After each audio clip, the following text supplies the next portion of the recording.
Hello everyone, welcome back to homework corner. आज हम करेंगे मल्टीपल्स और फैक्टर्स का सेकंड पार्ट, जो कि मैंने लास्ट वीडियो में छोड़ा था। एचसीएफ यहां से शुरू करते हैं। एचसीएफ की फुल फॉर्म क्या होती है? Highest common factor. क्या होता है highest common factor? Last video में हमने सीखा था एलसीएम हम कैसे फाइंड आउट करते हैं मल्टीपल्स के द्वारा, और आज हम सीखेंगे कि फैक्टर कैसे निकालते हैं। तो सबसे पहले हम क्या करेंगे, कोई भी दो नंबर लिख लेते हैं। सपोज करिए मुझे बताना है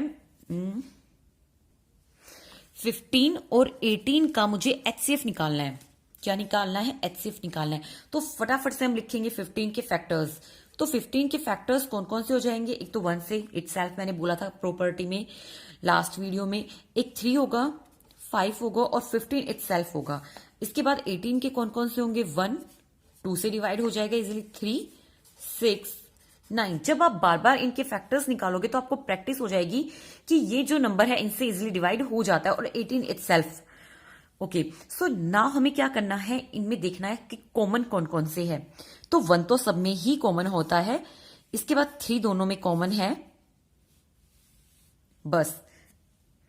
तो कॉमन फैक्टर्स कौन से हो गए? 1 और 3। तो हमें क्या फाइंड आउट करना है? हाईएस्ट।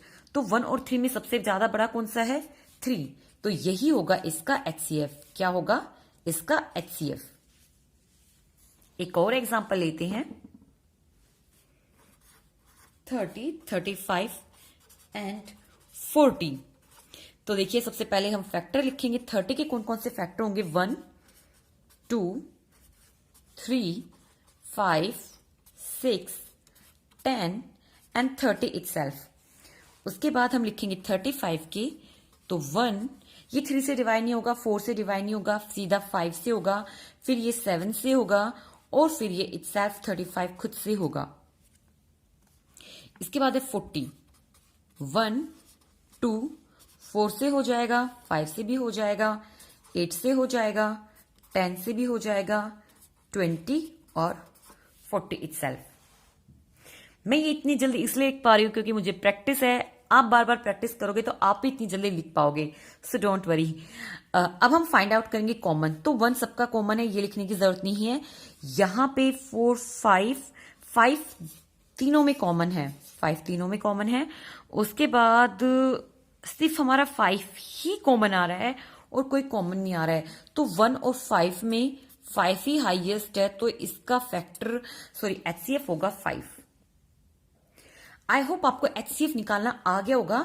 अभी मैं आपको एचसीएफ निकाल के भी दिखाती हूँ। सपोज करिए मुझे निकालना है 27 का, हमें बताना है 27 के में फैक्टर्स निकालने। तो हम कैसे निकालेंगे फैक्टर ऑफ 27? सीधा सिंपल सा, जैसा मैंने लास्ट वीडियो में बताया था।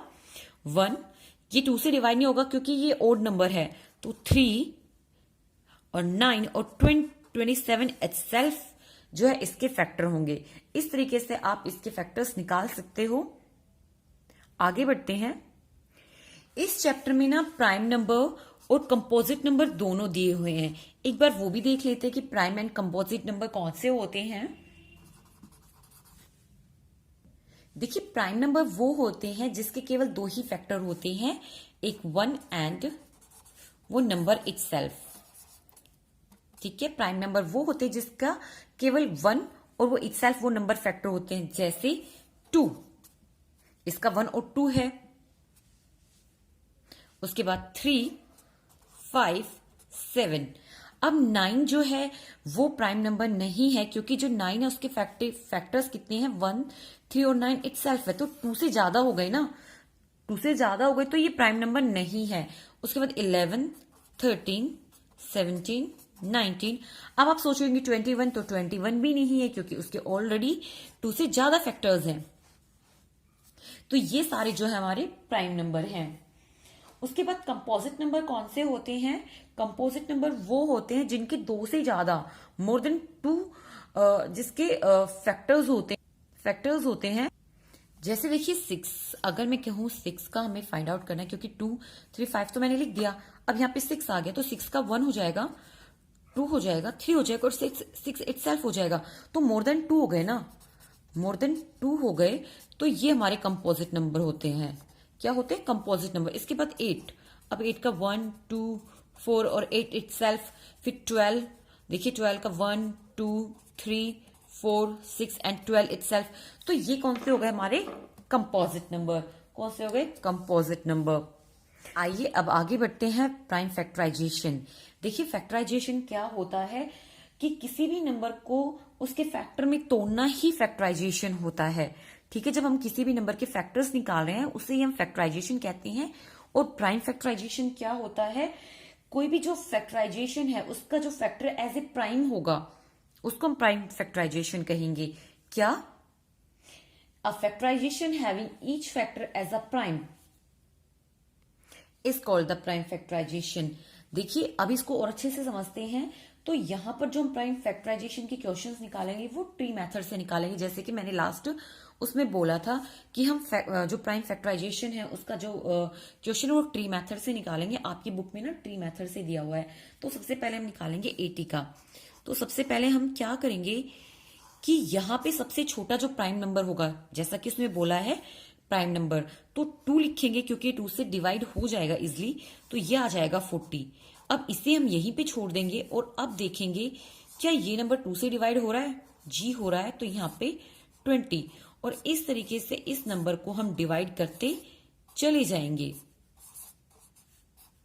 और लास्ट में देखिए अब ये जो नंबर है वो आगे किसी से डिवाइड नहीं होगा। तो यहां पर जो नंबर आएंगे वही 80 के प्राइम फैक्टराइजेशन होंगे।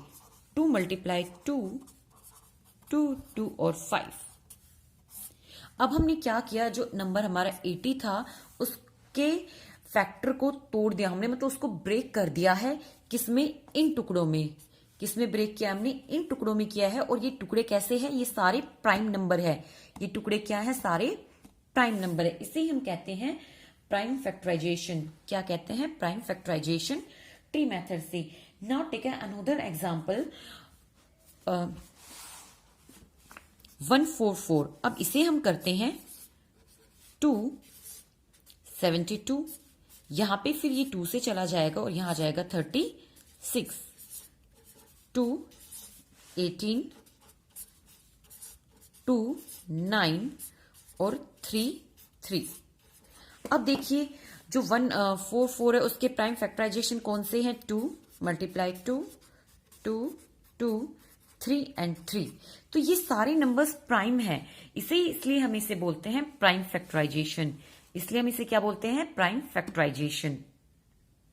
यहां पर जो नंबर आते हैं वो सारे ही प्राइम होते हैं, इसलिए इसका नाम प्राइम फैक्टराइजेशन है। अब हम आगे बढ़ते हैं। मैंने बोला था मैं आपको बताऊंगी टेस्ट ऑफ डिविजिबिलिटी।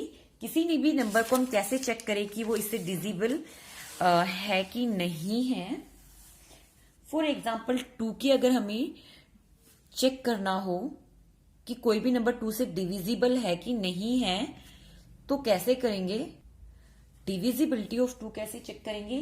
देखिए 2 एक इवन नंबर है, तो इसके एंड में जो भी नंबर आएगा वो भी क्या होना चाहिए, इवन होना चाहिए, तभी वो 2 से डिविजिबल भाग होगा, डिविजिबल होगा। जैसे 27 है, अब जो पीछे 7 है वो ओड नंबर है, तो ये जाहिर सी बात है 2 से डिवाइड नहीं होगा।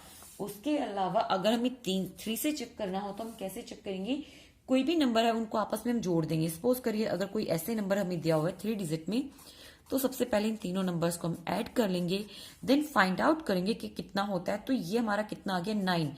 इसका मतलब ये 9 जो 3 से भाग हो जाएगा, डिवाइड हो जाएगा, तो ये जो नंबर है वो 3 से डिविजिबल है। ऐसे ही 5 से कैसे चेक करेंगे, अगर हमें 5 का चेक करना हो डिविजिबिलिटी, अगर 5 से चेक करनी हो तो कैसे करेंगे, चेक करेंगे कि हमारी जो डिजिट वंस प्लेस होती है उस पे जो डिजिट है वो 0 हो और 5 हो, या तो 0 हो कि 5 हो। जैसे 25 तो हमारी वंस प्लेस पे 5 है, या फिर 30 तो हमारे वंस प्लेस पे क्या है, 0। अगर 5 और 0 है तो 5 से डिविजिबल है वो नंबर, अदरवाइज नहीं है। जैसे अब हमें चेक करेंगे क्या ये नंबर 5 से डिविजिबल है कि नहीं है, क्योंकि इसके लास्ट में 5 है। इसके अलावा आप डिवाइड भी करके देख सकते हो कि ये है कि नहीं है।